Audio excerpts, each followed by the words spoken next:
Hello, welcome to the CJP podcast. Today I'm here with Greyson. Greyson is my cousin's boyfriend. He is an only child, and he is an artist that I think struggles at letting the world what he needs to know, what he says, what he can say. I think he has something to say, and we ought to listen to it. And I think anything that should say is the wall behind him.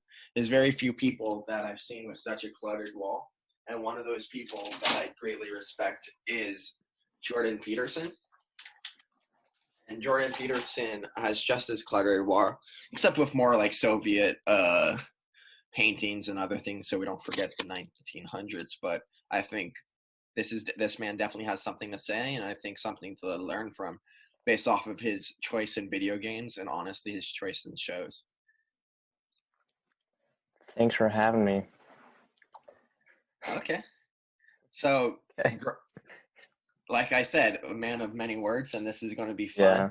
Seeing how much I can have this man open up, and this should be really an instructional how you have conversations with those who don't want to open up, I guess. We'll figure this out together. I know I'm not choosing the best words, and I'm being a little crass, but that's the point of life, that you can't solve all the things. You just, let's figure this out together and let's go. And if any of you also noticed, I did shave, so I no longer have my ugly, patchy quarantine beard.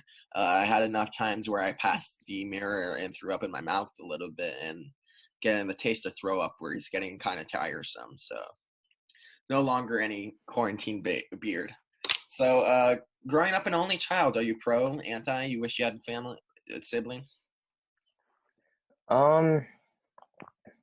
People always ask me, like, do you wish you had brothers and sisters? And even though sometimes it does get pretty lonely, I don't think I would want brothers or sisters. I think sometimes it would be cool to have someone to, like, look up to in a sense, but I mean, that's what I have my parents for. Mm. And I think sometimes younger siblings get so influenced by their older siblings, whether it's good or bad, that they don't really have time to process and figure out who they are as a person, because they're just trying to, I don't know, I guess, be like their older brother or older sister. Well, I will say that I am some sort of enigma of my two older brothers, that I'm some sort of mix, and of course a little of my own self. But I'm definitely, if you think about it, I would say 40% my brother Noah, another 30 to 40% my brother Isaiah, and a good rest of it my own self. But I definitely have a lot of the same personality traits and other things where if you're the people you're around a lot definitely influence you. Mm-hmm. And on that, do you have any close family, like cousins? Like Samantha was like a sister to me. Do you have anybody in like that you have sibling-like relationships with in your early years? Not really. I was never really close with any of my cousins, I guess. On my mom's side, I have two immediate family cousins, and on my dad's side, I have a handful. But they've all kind of done their own thing. They're all just a little bit older than me. So I think growing up, all I had family-wise was just my grandma and my parents, of course. I think it's very important to have those to look up to, role models, and I think it's also important to have role models that are only a few steps ahead of you in life. And that's Mm-hmm. where my two brothers did come in, influence me a lot, because they're literally the experiment of control. It's in a perfect world. There's a problem with multi-universe problems where you can't control enough of the variables, so you can't give an accurate assessment of what would have happened.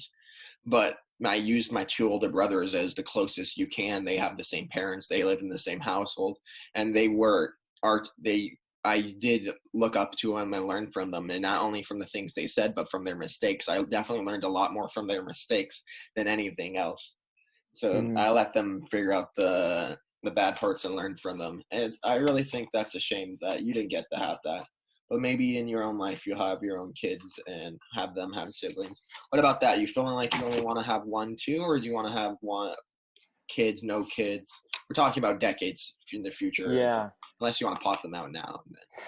I would like to know that. And definitely not. I think the golden number for me is probably two. okay, two, that's good. I think I want at least two. no more than 4 though. That's where I'm standing on the issue. Yeah. Uh, I say 2 is a good number. And is there a reason why 2 and not 3 and not 4? I would say mostly because I don't understand how people they come from a family of like 16 or something, and I they're all definitely. still there, and they all still get fed. That Oh, just kind of blows my mind. And I think just if you have more than like 2 or 3 kids, you're neglecting your kids with the amount of attention that you could be able to give them. sure. Have you actually held relationships with people with a bunch of kids? Yeah, I mean, I used to have a friend, twins actually, back in middle school. They were from a family of 13. Where they And did you feel like they were neglected? yeah, 100%. They didn't have a close relationship with their dad at all. Mm, And their mom was just always working and making dinner, and that was it. So they never really had an emotional mm. relationship with That's a their parents, which I think is just a huge, that's a uh, really big shame. yeah. And I think kids should have better relationships with their parents because that's how I think they become better themselves in their life, and that's how they learn and stuff. And when they don't have that, they're kind of just left out in the open. Well, I would like to provide at least an anecdote counter to that. I've had many rabbis with many kids, and the way they explained it, it's the greatest blessing in life to have kids because you're bringing another person into the world, and you're the one molding that person, and you can mold them into Hmm. another good person. And if you give them enough attention, you can. And I know the advice of one of my rabbis with, I think he was 6 going on 7. He said, I'm willing to have more kids. You just have to understand that you have to get better at time management. You have to be more honest Hmm. with them, and you have to let them know that, hey, I'm a little busy, but I'll give you this 15 minutes right now, and you're the most important thing. And as long as you have those times where they are the most important thing, it doesn't really matter how many you have. And another anecdote of one of my good friends from geology who helped me find the geology and I feel that I fell in love with is that she's also from that family, and she felt that she loves all their kids and she does have a good relationship, and it was the onus did fall on her to step up and cremate that relationship. And I think it's really important that it's more of a time management issue, and that it's just going to be a lot harder with more kids, more Just yeah. variables to contend with. I think it's possible. I just think it's your burdens are going to be a lot greater. You have a response to that, or do you feel like no kids more than 4? I mean, if there's a way you can do it where you have just a ton of kids and there's a way to give proper attention to each and every one of them, but I think that's pretty hard to do unless you're just at home all day, every day. But I mean, most parents work all the time. They're always super busy with anything that they're doing. And so I think it's just kind of unfair to the kids if you Sure. have a lot of kids, because you're just not giving them what they could have. I would agree with that. I think the relationship is going to be a lot different. We also have to think that they now have more relationship with their siblings, and you created more out of nothing. That might maybe have a smaller piece in a small pot, a smaller piece in a. It's like a question of, do you want a big piece in a small pie or a small piece in a small pie? And I think that pie of their life is still going to be bigger than them not existing. So I Hmm. think it's a very easy question. It's a very interesting question. And let's actually circle that into your own relationship with your own mom and dad. Because, like they said, you don't have any siblings, so all the attention does fall upon your shoulders. Do you enjoy being like, I don't know, I don't want to call having children like an experiment, but if it is an experiment, you're gonna be you're gonna be observed and handled much more often than one with multiple children. Hmm. Yeah, of course. My parents have always given me, I think, just bounds and bundles of attention, and I'm super grateful for that because I don't know where I'd be if I didn't have that. Um, and they weren't super overprotective, but they knew what was out there and what could happen. and I don't know, just the way that they taught me and just kind of supported me always made me feel safe but not smothered. You know what I mean? Okay, it actually circles into my next question. Do you ever think it was too much attention? Because you're saying safe but not smothered. Yeah. I think sometimes when I was younger, it got annoying sometimes. My mom wouldn't let me do this, or my dad wouldn't let me do that. But I think now, I thank them for that, And is just that because, elementary school? You're saying let's put a little bounds on it. yeah, like elementary school, freshman, sophomore year of high school, stuff like that. All these kids be going to parties and be like, "Yeah, I kind of want to go." My mom would be like, "No, you're not going." And looking back on that now, I'm glad she didn't let me go because those kids are just not the same anymore.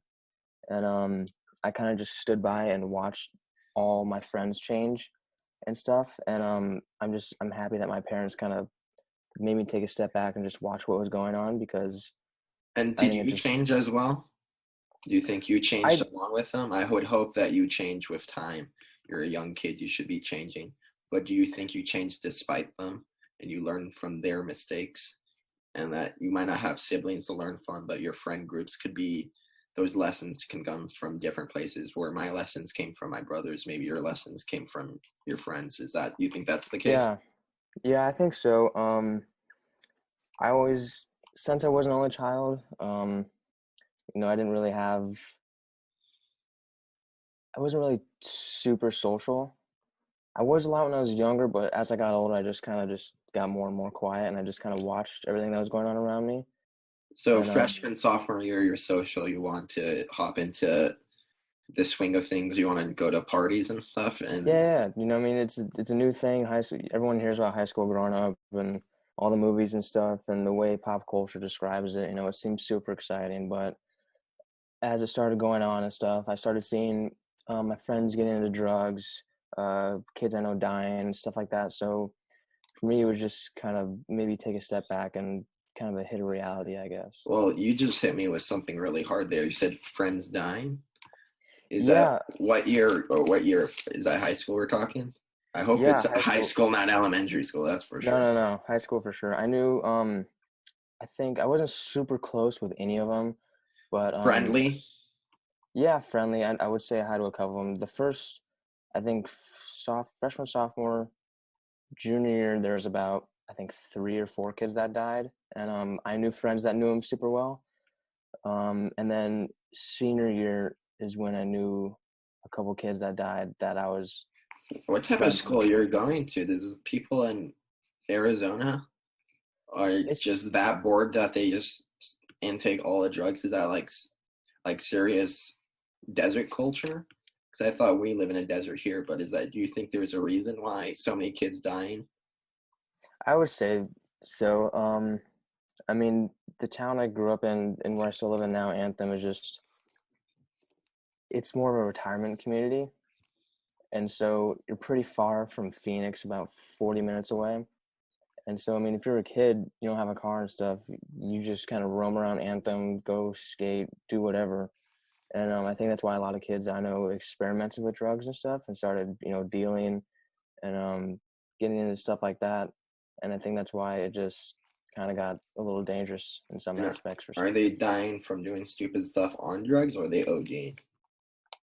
Um, I think I can't really think of anyone who actually OD'd, but I know a kid who was driving drunk and he rolled his car and got pitched out and died. And another kid, forgot about him. He shot himself. I think he was on acid. And then another kid I think killed himself and he was on cocaine. So it's just drugs had a thing to do with that, but it wasn't. They didn't OD or doing it. It wasn't the sole purpose of why they died. Yeah, it's because I know that a lot of those things of drugs do open up your mind, and if you're not ready for those type of conversations, especially at a young age, you can overwhelm yourself and lose your mental. And Yeah. definitely, do you think having so many people die so young in your life had an effect on you becoming so introverted later on in high school?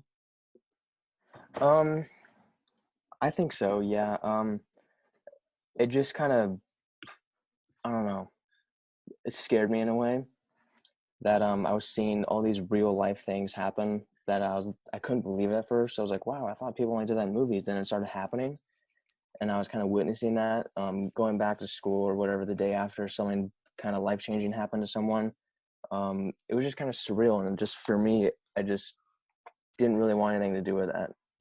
And so I Well, think that's why I just kind of got quieter and I don't know, I kind of just got away from everything, I guess. the closest I got to death in my high school years is someone from my high school was surfing on a car or whatever and fell off and hit her head and she died.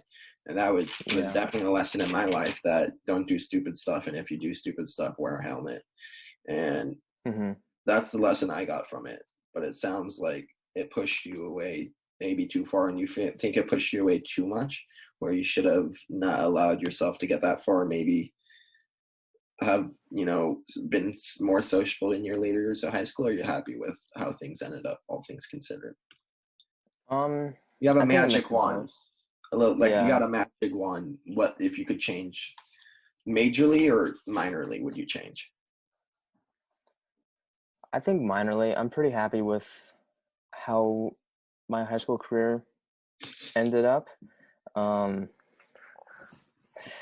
and but there were some things I wish I was more friendly in a way, because after stuff kind of high school went on and stuff, junior and senior, I just kind of didn't like people, and especially the kids I was going to high school with. I was just over all the crap and everything that was happening. Sounds like you're a hater. You were a hater there for a little I bit. was, I was a little bit of a hater, and I would go to parties and stuff, but I didn't enjoy myself.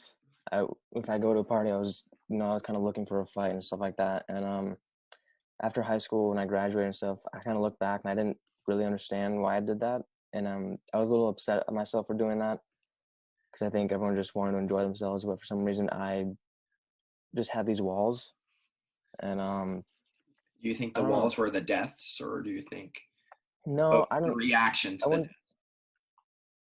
I wouldn't say that it was those that impacted me that hard. I think it was just high school as a whole, just seeing everyone kind of doing their own thing and kind of just splitting off, and seeing everyone change kind of really just made me upset. I had friends for years, best friends, and then kind of almost overnight, they started just selling drugs and hanging out with other kids and stuff, and you'd walk by them and it's like they never met you in your life. And so Really? I think stuff like that just kind of turned me off from the whole high school thing, and I just wanted to get out as fast as I could. And once you got that, do you think you chose not to enjoy life as much as you could? It was a choice in yours, where Yeah, all things I think considered, so. it's pretty. That's not good. And let's go more into the look for a fight thing, because I've done all my years of martial arts. I've only been in like one actual fight, and even then it was like a middle school fight, and it doesn't barely even count. Yeah, You wanna talk no, about looking for a fight? Like, did you actually get down and dirty? no, I never did. I never. I always told myself I was never gonna start something. But I would take up an opportunity. So if someone touched me or anything like that, if someone messed with me, then obviously I would dive in. But I mean, I did taekwondo for about 7 years, and I got my black belt in that. And so learning from that, I never knew, or I always knew not to engage in any fights like that just because. And I think that was another reason that I didn't really get into anything, How's your is just kicks? because what I learned. I definitely. Are you talking about the discipline aspect or the Yeah, understanding the martial arts part? Because I a tell little you, bit of both. me personally, I don't get in fights, and I didn't get into fights because I understand how easy it's to get knocked out. And second, you don't know Hmm. who's carrying a knife, and all you need is an inch and a half blade, and you're punctured to lug, and you're dead. So that's why I avoided fights. I know, and I was very confident that if I did get in a fight, I would be able to handle myself. That's for sure. And I was more specifically on your Taekwondo background, because I always like roasting Taekwondo. I'm sorry. How's your kicks game, man? You still keeping up with it? You still flexible? You can still get those head kicks in? I can actually. I'll tell you, my roundhouse kicks are pretty lethal if I do say so myself. Well, No, but I have a bag and I practice on that every now and then. It's definitely not as well as I used to be, but there's still some power there. So I know if I ever do get into something, I'll be able to back myself up for sure. Well, for sure. I know that you are my cousin, so I would love to spar with you. My cousin's boyfriend would love to spar with you if you do come back after Corona. And also I do have a bag that we just got in our backyard that we can share some knowledge with each other, because I always loved picking the ear of Taekwondo. Because me personally, I consider my biggest, where I hold like my base, where I'm decent on the ground and whatever, but my base Hmm. is Muay Thai, and Yeah. those are roundhouse kicks and leg kicks, and I feel like we have some knowledge. I always love hearing that from a Taekwondo and their kicks. I'm a kick heavy Muay Thai person, not a punch heavy Muay Thai, which would be Hmm. more Dutch kickboxing. But I'm a kick heavy, maybe even Taekwondo-ish types of kicks. So I would love to pick your brain on that. And but that's time for another study. But it looks like we're diving deep on the the, the walls you put up around high school. It sounds like you eventually got to knock down these walls, or you wouldn't have able to pull off someone as great as my cousin. So Yeah. at what point did you think, was that in a community college, birthright itself? What exactly, was the cannons that knocked down those walls that you put up? What was the realization that made things click? Was it a click? Was it a learning process, or what? I would say it was definitely a process. It didn't happen overnight, but after I graduated, I kind of felt a relief just get taken off my shoulders, and at least I told myself I was like, I'm out of high school, and now it's just I can just focus on myself and what I want to do, and so that's when community college was actually I started enjoying community college. I still am. I have another year left, and I'm just trying to figure out what I want to do, and it's just the best not to have to take these required classes and crap that you don't want to do when you're with people every day that you don't want to be with. And I don't know, now I just kind of get to do what I want. And now I have a beautiful girlfriend who I actually enjoy being around. And I get to hang out with people who I enjoy, and I get to do stuff that I want to do when I want to do it. So it's just, I think, more of a freedom aspect that I have is Definitely. what kind of changed me. And just kind of my thought process changed as well. Well, I find it very often that the rebellion in high school is because of the amount of control that we try to keep on these developing minds. And I think the failure of the public school system is a failure of actually teaching people properly. They're teaching people how to get a good grade in a class, and that shouldn't be the goal of the class. The Yeah, of goal of high course. school should not be to prepare you for the business world. I disagree. I don't think it should be help you to get. It should help you think better. It should be literally philosophy. How do you understand? How do you deal with problems? Your parents should teach you how to live life, and high school should teach you how to think, and that's it. And they should use the subjects as, of course, still need to know and operate in the world, but you need a basic. Honestly, and on my day-to-day life, I did not need past algebra.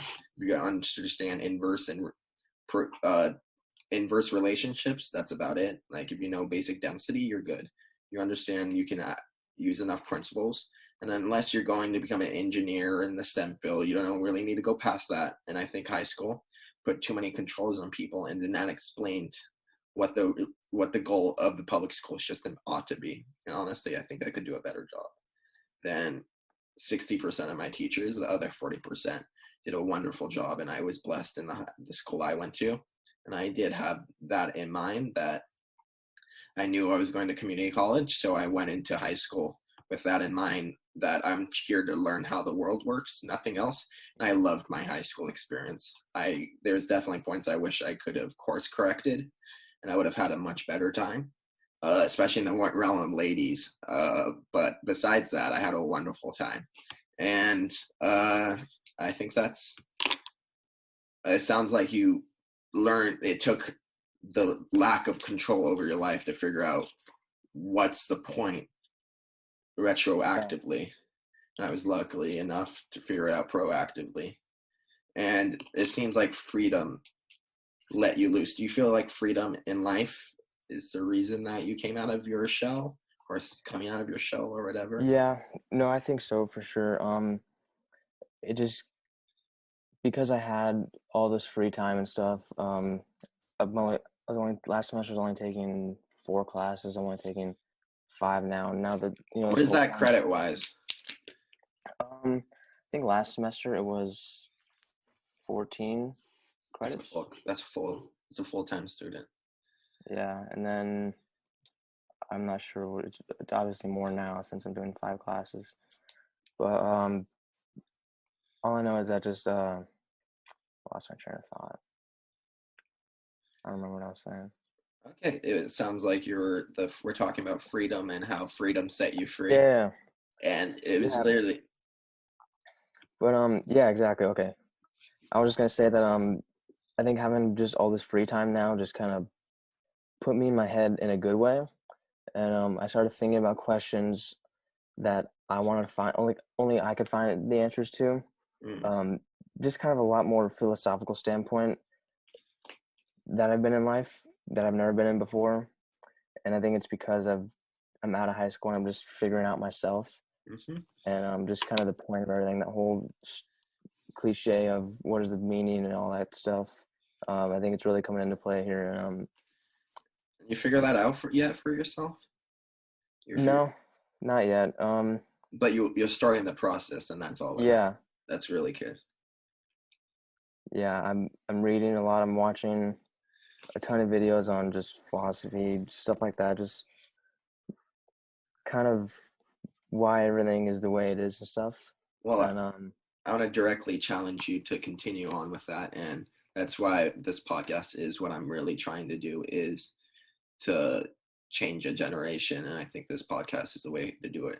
And we do that by being more open and more honest with each other and actually mhm, learn from each other, and that is the goal. All these questions aren't coming in an inquisitive fashion, they're coming in the fashion of, I think we can learn from an only child about a relationship with parents because there's less variables and it's much easier to learn from archetypical relationships.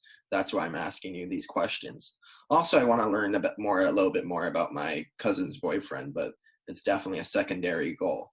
The primary goal is I think I can see your wall. I see your choice of things you put on the wall, and I agree with all of them that I understand. And the ones I don't understand, I want to also ask you about. mhm. Like, I see your Rick and Morty picture. Yeah, Rick and Morty is a great show. I see a yeah. few other Rick and Morty things. I saw your That was my. choice in games, Far Cry 5 and God of War. Mhm, I agree. Those are good games. So that is the note of why we're literally having a therapist appointment right now. And we're mhm. literally figuring you out and putting it up to the world. And I'm happy that you're letting me do this with you as an archetype. So I actually lighten the mood up a little bit. Would you consider yourself an artist as a photographer? I would say so. With this book, I've been reading Zen and the Art of Motorcycle Maintenance, and the author talks about there's two different types of people in the world. There's classical people, and there's romantics. And the classical are just the people who think about the process of stuff and how it works, why it works. So mechanics, stuff like that, building engines and all this kind of stuff. And then you have romantics who are are artists. And I think for a while, because my dad has always been in the automotive industry. He's built motorcycles from the ground up. He knows just about everything there is to know about cars and wheels, tires, suspension, everything, all that stuff. And I never grasped onto that. I was Mm. always more on the creative side. So when I was younger, I was drawing, always building stuff with Legos. That's why I kind of went into video games, different stuff, music, um, and I think that's why I finally have to admit to myself now that I'm more of a romantic instead of a classical type of person. Mm. And so that's why my room is just covered with all these things I love, music, skateboarding, photography, film, stuff like that. So I think that's why kind of that's how I am now. Well, I can say on my point, I don't know if I agree with the dichotomy. I think we're all shades of gray, not Hmm. so, but or if Yeah, we of talk course. about archetypes, but definitely those are. I would give a big distinction with. And I think a lot of, I would say under the romantic would be who, what, where, when, and how. And Mm. under classic, oh, it would be why, how it works, and Yeah. why it works. Does this work in the systems that are already in place? And literally, in my geology teacher, I remember the first lecture that she does the same. I had her 2 classes, 2 semesters, so it was the same lecture that she gave, and she literally a lecture of if you're thinking about geology as science in the way of we deal with social sciences in a more romantic approach, you're coming at it the wrong way. You need to think about Mhm. it in a process based, and you should do it in a more, I guess, with your terms, a classical approach. And I know in the study of my study of where those maybe terms came from is of classical and romantic music. Those are different, actually distinct periods of musical time. And the classical was very figured, and it's a has an order, and the romantic is, well, there's an order that we play off of, and then you experiment. Mhm. And I say, me personally, I fall more on the classical sense, but it really is, if I look at your Instagram page, which what I was doing, people looking to the side, I was looking at Greyson's Instagram page, which I will tag because he was so kind enough to come on. So whatever little juice I have, I'll send his way. I hope he does the same this way. And you're an artist, man. How do you choose your photos? Because one thing of a photo, people say it's not art. You're taking a picture of something that's there, but you're choosing the lens you provide the world. Is how I like to explain it to people. Yeah. I think I've been taking film photography this semester just because I think film photography is the most raw kind of aspect of photography when it comes in the artistic side. And I was taking that to kind of better myself as a photographer, and that's why I think I'm finally finding kind of my style as a photographer. And one thing my professor said is we don't take images, we create images, which that kind of just clicked something for me. And that's why if you notice all of my captions for my photos is a feeling.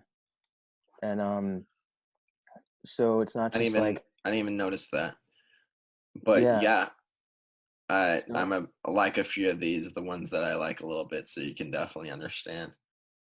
but I mean, for me, it's all about when I go out taking photos, it's about finding, it's kind of like finding a treasure, that you're just out in the everyday world and you see something and you're like, wow, like that, just this whole scene right here looks beautiful. The way he's sitting here with the light coming here, and it just it looks like a movie scene, and I just want to capture that and kind of just show people how beautiful everyday life is sometimes. Well, I say my favorite part of film is cinematography, and Yeah, of course. it's because of the reason you get. You're trying to find a picture, and I more of the process based where there is a right answer, and to if you're trying to give a feeling of a hero, you're supposed to go like a low angle where you're looking up Hmm. to them. If you're trying to demented, maybe do even a very sharp angle where it could be like a 10-degree angle where you're looking directly up and you're seeing parts of people you never see before, like the nose at such a low angle, that brows, and those cause the menacing look. And very much like think of a flashlight at a campfire. And that was my favorite part of film. And that's the art side. It seems like even the things I thought I was artistic, I probably wasn't. I was looking at it in a process based Hmm. manner, and the art came around it. And that definitely shows that the way we see the world is definitely much different, and I think we should be able to learn from each other about that. Yeah, of course. Because if you see my walls, there's very little. There's a whiteboard. Hmm. This the rest of this wall is blank, and the only part I have is literally this small part of things on my wall, and that Hmm. is maybe I'm so introverted, or maybe it's because of what how I manage things. I don't know. I think we need someone like me to interview me and figure out the deepest parts of my mind. Yeah, I think we all need that. I really appreciate the way that you explained that. I would definitely not re look at the like maybe you think about going, I don't know, you probably have good eyes, but someone at my things, the optometrist, they check your eyes and they don't change the whole entire prism of the world. They just add another lens on top to see how Mhm. you're doing, or remove a lens. And it felt like you provided an extra lens for me to see the world a little bit in more HD. And I do appreciate that point right there. I literally wrote it down right here. And I did not think about the world in that way. So I really appreciate that. That totally derailed my train of thought and where I wanted to go. Anything you want to say? Not really, man. You're kind of steering the boat here. In the boat. So let's use that as a point of you take your foot, you go out with an idea of feeling in mind, Hmm. and you go with that feeling and find the photos that fill that feeling. Do Yeah. you enjoy travel, other things? I imagine you have a travel since you've gone on birthright. I'm pretty sure you went to Washington with my cousin. Hmm. Uh, so is your trip as a whole emotiated feelings, or do we got multiple feelings going on throughout? What's your process? I want to try to figure out your process within, because we made the dichotomy of process versus romanticism. I don't know, good word, step in there, but there has to be a process because you're releasing photos on a regular. There has to be. Yeah, I think I try whenever I go somewhere new, I try to capture that from my perspective and what I see. And so everyone sees pictures of Seattle in this way, in this sense. You see the Space Needle, you see all this stuff. Um, but when I go, I want to capture. For me, I knew that homelessness was an issue there, and the rain was a huge thing in Seattle, and so I wanted to capture these scenes that I don't think people normally look at. Here, let me see if I can get it. Your continue tweaking. I'm gonna see if I can hop on your Instagram page on here and I can Yeah, show some of the photos. and that's what it is wherever I go. So if I go somewhere new, I want to use kind of the environment and the scene to kind of build off this feeling that I have. And I went to Newport with Sam, and there was this family that were all just sitting kind of lined up, just looking out at the ocean, and they weren't really saying anything to each other. And I kind of walked right up, like maybe like 5 feet behind them without them noticing, and I took the photo. And you can see the photo on my Instagram, and it just looks super, just kind of lonely in a sense, even though they're all next to each other. I would assume enjoying, their company, but I just kind of, for me, I think these feelings and emotions are the biggest themes of my photos. And at least when I look at a photograph, the first thing I try to search for is how that makes me feel. So that's kind of my process when it comes to photography. I don't have it seems like I have your pick a bun. I don't know, pick a bun. So I Pick a have a few, bun. I don't know exactly what Sure. it is. It seems like an Instagram logistics things where Huh. it tracks up Instagram logistics. I couldn't find necessary your Instagram page, but I'm showing a few of your photos and I definitely like what you do with your photos. And this Thank is the you. one it looks like with Yeah. tranquility people. And I say that I often look at the ocean because of its vastness and I like great landscapes because of its vastness and it puts things in perspective. Maybe you want to Mhm. speak more specifically about your in Washington, maybe go back and circle back to there. Yeah. I mean, Sam and I planned that for like 3 months of just going to Seattle. And when we finally went there, it was pretty crazy. It was just us. Um, I've never done anything like that besides Israel. We're just me, and so it was crazy. It was just us. We kind of just did our own thing. Um, Tried to see what we could find and stuff. And that photo of just like the protesters, we were just walking, and we saw a bunch of cops, and I was like, "What's going on?" And then they just came around the corner, and there was probably almost 100 of them, and the reason I took those photos is because I'm in a journalism class, and I've been thinking about pursuing journalism as a career. So that's why um, I took those photos, and that caption is kind of a little article about what happened. But Interesting. Okay, I don't want to get any political. I'm saying that I'm actually very happy that we did this podcast. If you want now, let's go. We went on your Instagram wall. Let's go on your wall. Let's. Do you mind shifting your yeah, or anything? of course. Show off Okay. a little bit. So I kind of like four parts. So there's that part. Trying to think. Let's Is see. there any like actual wall on your wall, or is it all covered? No, it's completely covered. That was my main goal. Is I didn't want to have any. There's some parts that are covered because I had to take some things down. But pretty much every part is absolutely covered. And what is the bar of entry to be on your wall? Is it something you feel? What level of being part of you does it have to be on your wall? How much of a fan of the thing do you have to be? Even if is fan even the requirement? Because Um, yeah, I don't know. I mean, everything is just completely different. That's what I love about it is there's not two of the same things. I mean, you have skateboarding right here. You have, and I'll show you actually.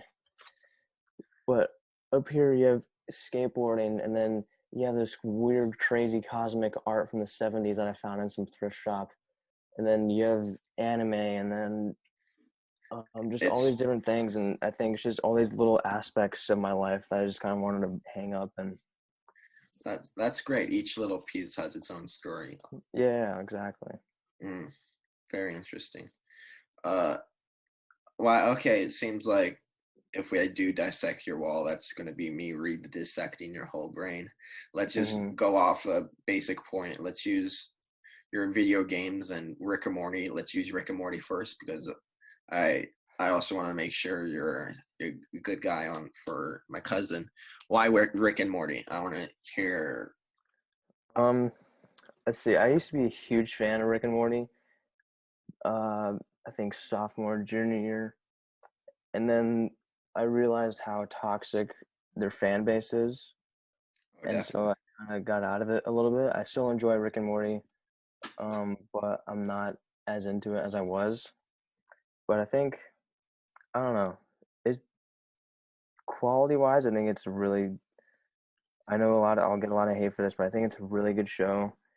Um, from not only a humor side, but from it's one of the only I guess animated series that deals with issues like depression and loneliness and regret Mhm. and stuff like that. And they do it in a way that doesn't, I don't know, make you go like this. It kind of makes you want to listen. And I think it's pretty, I think it's pretty inspirational that Justin Roiland did it in a way that it kind of shines a light on the issue for a lot of people, Mhm. and also applying humor to it as well. Because I think humor is such a big thing that many people are missing in their lives. And I think humor can do a lot with just about everything. And I think he does a good way of mixing it both so that he makes it an issue and something that we need to talk about, but not something that just scares people off from it. Definitely. It's very few shows that you can actually have a philosophical discussion about the show itself and what the creator Hmm. was going for was those deep conceptual points of where Rick is the deepest nihilist and the way he is because he is a god in his own world, and the episodes do show that, and they do. I enjoy it so much is because it's such an intellectual outlook, literally the most serious things of life, and that's why I enjoy the adult comedy just less or so because they don't actually look at the bowls and deal with it right ahead where Rick and Morty deals with it most evidently, and it seems like with each season they deal with it more and more and seeing how far they can actually challenge their fan base to, and I think that's why their fan Hmm. base are a bunch of butts. It's because they're a bunch of nihilists that come to the same conclusions as Rick did. And I think if Yeah. anything the show says is it doesn't matter. It matters. The why it doesn't matter is why it matters so much. And Yeah, that's and I feel a lot of people, at least in the Rick and Morty fan base, don't really understand Rick and Morty. You know, and that's why I mean, I mean, at the end of who really cares? I mean, it's a show, I and if you think understand it, you do. If you don't understand it, who cares? But I mean, at least I don't know. That's why I kind of just stopped getting into it because the fan base is just they uh weren't getting it. I th- I think yeah. there's a lot more of a philosophical standpoint with that show than Well, people are I think I grasping. make a challenge to you that because the people around it doesn't like it or don't understand it doesn't mean you should give up on it, I think. So I challenge you to relook at Rick and Morty from that lens. Hmm. More specifically on Rick and Morty, I recommend Wisecrack, where I fell in love with the show after watching them break down in 10 to 20-minute videos about each episode and spending even more time on an episode than an episode discussing the episode itself. And that's how I fell in love with the show. All right, and now let's finish off with gaming, man. What type of games do you play? Are you shooter, race?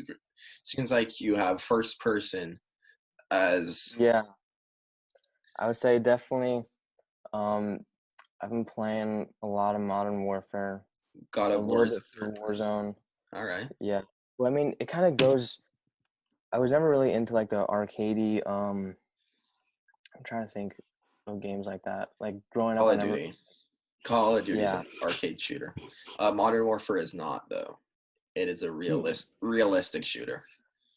Yeah, I'm trying to just think of like my style of games that I enjoy because I guess I was never into stuff um like Final Fantasy or Zelda or Persona 5. A lot of those games I wasn't into. For a while, I only played open world RPGs and stuff. I loved The Division, even Skyrim. though it got a lot of hate. Which one? Sky Division. Skyrim, of course. And I love Skyrim. Bethesda. Fallout. But yes, Fallout for sure. Division. That's the squad-based open world RPG, right? Yeah, and I never really played it squad based. They really emphasize that, but I pretty much only most games I play by myself, unless it's Call of Duty. But yeah, I don't know, just a ton of different things. I grew up playing Need for Speed and stuff, and so I'm still Same. kind of have a spot in my heart for racing games. But Not same. I probably the my thing I love most about video games is the story, and that's why I really appreciate games like Skyrim, Fallout, BioShock, Interesting. um, games like that. Modern Warfare 2 really had a huge impact on me when I was younger. That's why when they remastered, I bought it the second it came out. But They I don't re know. I kind of just yeah. I kind of just when it comes to games, I don't know. I wouldn't really say I have like a certain style of games that I enjoy. Well, I tell you, my style of game is much. Seems like we agree on maybe 60%, but I'm definitely an arcade shooter, cracked out gamer that enjoys Hmm. fast pace, fast action. Not no tactical in that you have to be making tons of decisions, split Yeah. So like second what decisions. what games are you playing then? Right now, I'm playing Apex Legends as my primary game, my Okay. Yeah, relaxed game. I played Apex for a little bit, and then it stressed me out too much, so I just stopped playing it. Too many variables, or what? What's Yeah, I don't know. I think just because it was a fun game at first, and then like all the real gamers got into it, and mm, then they just kick your ass every game. So it's like, yeah, I'm gonna go play Minecraft. I'm a consistently around a 2 to 3 KD player on most games. So Yeah, I'm in the I'm top 0.1% of gamers. So I'm definitely an avid gamer that plays it like a part-time job is how I'd call it. yeah, I'm definitely not that good. I play a lot of video games for sure, but I'm not at the point where it's like, oh, maybe I could actually stream this and turn this into something. I just, Uh, yeah. that's what my goal is of this podcast. I hope that I'm good enough at conversations that I could talk for a living. That's the secondary goal of this podcast. I'm not ready to talk about the primary goal. I reached out, although yeah, the primary goal I did is try to change a generation. That is the primary goal. I did mention it, and more specifically, 1/7 of the world. But I need to figure Hmm. some things out before I can get more into that. But it seems like I'm very happy that we did this. I actually gained a lot of respect for you for willing and able to do this. And I'm now Yeah, even more thank you. okay with your relationship with my cousin. And I'm more confident That's good. in what's going on. And all I have to say is step up a little bit, you know? Take my cousin Hmm. on, like, step up and make sure she's getting her stuff done too. Because Of course. I want you to be pushing my cousin to be the best person she can be. And like I said, Hmm. on maybe the make sure she posts on YouTube like once a week. Like literally drive down back here, pick up her SD card, say hi to my grandparents. Literally, you become like number uno amongst my family if you pull that one off. So that's all I suggest for you. But anything you want to close off with before I do my usual closing? No, not really. I mean, of course, thank you for having me on. Um, I've never done a podcast or anything like this before, so it's cool to actually sit down and just talk with somebody about just stuff. And I think it's cool. I think more people need to do that. And I think that's the primary way to, in your words, change a generation is we just need to sit down and we need to talk more and we just need to figure stuff out together. Okay, so this is my question that Josh Lusky actually provided me that I think is a good question that I should ask. I forgot it last two podcasts to do it, but I think it's what's the lowest grade you got in a class and why? For me, it was a D plus, and because I'm a dummy, not because I'm a dummy, but Yeah. I didn't put any work in.